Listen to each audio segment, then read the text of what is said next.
week, the South Carolina House approved its version of the state's $14.6 billion budget, the largest in state history, all while giving South Carolinians another 2/10 of a cut in state taxes and placing the state's top tax rate at 6%.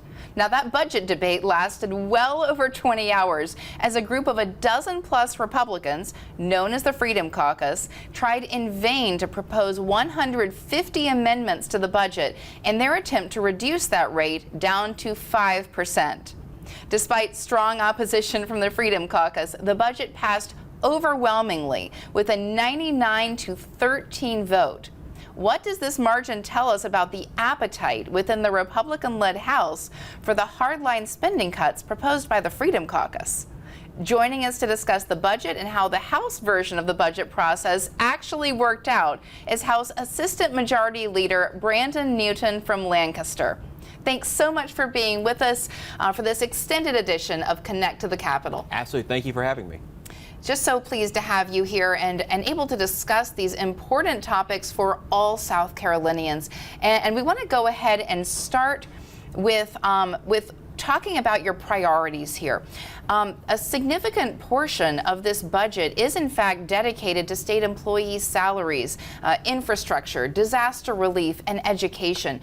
You have critics, even some within your own party, who would argue that that budget is bloated, while supporters of the budget say that in fact you are funding vital infrastructure, necessary government functions that go towards every South Carolinian.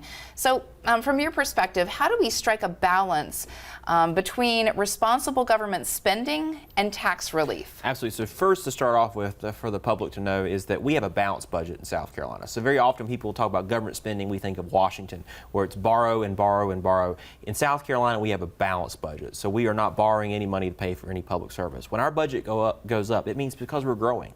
It's because we have investment from outside, that we have companies opening up, that people are getting pay raises, that people are visiting our shoreline and paying tourist dollars. So when our budget goes up, that's why. And then secondly with that, we are still balancing it with income tax cuts. We promised the public to go from 7 to 6. This will be the last step in that. But also we're leaving open, and very likely you're going to see in the coming weeks, a larger income tax proposal that'll significantly lower the rate, and the dollars we set aside in the budget for that income tax cut can be used in order for us to expedite the one we're probably going to unveil in the next couple weeks. Absolutely, and I'm sure that every South Carolinian will be grateful for that tax cut that we're seeing. I know that I'm grateful for it.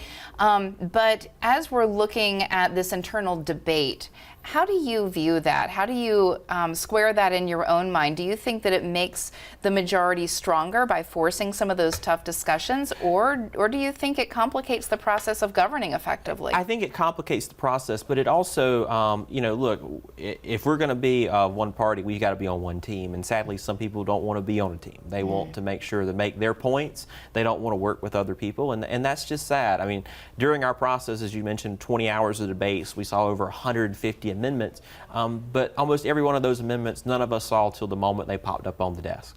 Yeah. And that's just not how you work together. We don't know what the unintended consequences could be of what they're proposing, and neither do they. And that's often part of the problem. Is it's not about serious government, it's about making a point. And I ran for office, and our caucus ran for office to govern, not to make points. And so that's an extremely important thing for us to denote in this debate. But also, we know that these dollars pay for things. And so these dollars pay for teacher pay raises, they pay for more roads and bridges being done. And so just simply trying to cut for the sake of cutting is not always the conservative or the right thing to do. That's exactly right, and we were talking a lot about those teacher pay increases, that starting pay increase over the last couple of weeks here on Connect to the Capitol.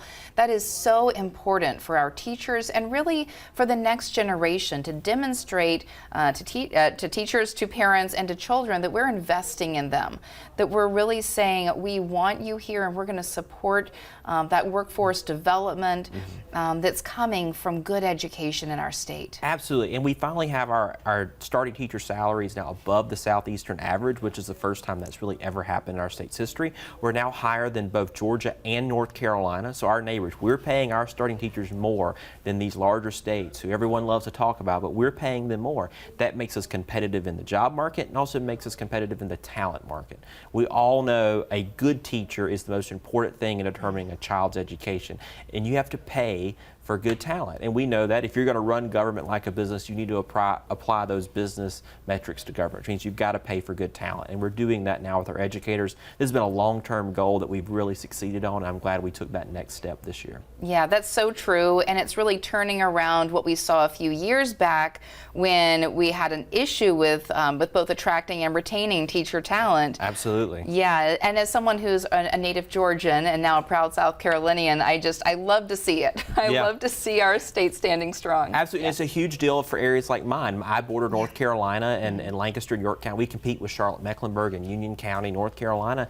And when you pay more than they make in their local counties, they want to move here. They want to work here. And that's how you attract good talent. Absolutely. We love to see that kind of cross-border migration into South Carolina. Now, the Republican majority is balancing tax cuts with maintaining those essential government functions like education and law enforcement and infrastructure. But all the while, we have recent polling that's showing South Carolinians supporting Elon Musk's DOGE, Department of Government Efficiency initiative in Washington, D.C. So people are saying they want to cut spending and they're demanding smaller government. So in an environment like South Carolina, when it comes to cutting some of these government programs, how do you ensure that that conservative fiscal responsibility isn't coming at the expense of those critical services that so many South Carolinians rely on? Absolutely, and you're going to actually see the House take up a DOGE-like bill. Our majority leader filed one. I'm a co-sponsor of it. And you're going to see it come up in the next couple weeks in the House to have outsiders. To me, the beauty of what Elon Musk did was it wasn't government insiders. It was an outsider and a team of outsiders who went into agencies and looked for cost savings. And that's what we're going to model it after. I would say some of our critics pretended they were Elon Musk, and I'm sorry, they're not Elon Musk. and I think the votes in the House were clear in showing that. And so what we want to do is empower some outsiders to put outsider eyes on the state budget, find ways to save money. But a great statistic on this, we had about $600 million in recurring revenue, new dollars we could spend on salaries and stuff like that. Almost a third, over $200 million of it, is just for income tax cuts. So that shows you when we had a third of the new money we could spend, we said that goes back to South Carolina taxpayers. That's how you can see through our actions that we value making sure our spending is limited and our taxpayers are being prioritized. That's so valuable, and you're right. We do sometimes need those outside eyes when we're talking about the budget or some of those accounts that we've been talking about and tracking a lot over the last few months. Now, with the budget now heading towards the Senate, what major changes do you expect? So I don't really expect many large changes. The things that always are out there that you never know of, our budget estimate could change, and so the Senate could end up getting more revenue to spend. They could get less. It all depends on how our forecasts are going. So that impacts everything, and so it's a moving target. And then secondly, I don't know exactly what the priorities of our Senate colleagues are. We feel like they're pretty similar. I think you're going to continue to see the teacher pay increase, money for tuition mitigation, our law enforcement tax cuts and stuff like that. But you never know, the environment around us could change that number and force us to make changes. Absolutely. Representative Brandon Newton, thank you again for joining us. Absolutely. We are going to continue to track everything that's happening with the budget debate as it continues in the Senate. We're going to keep you up to date right here with the latest right here on Connect to the Capitol.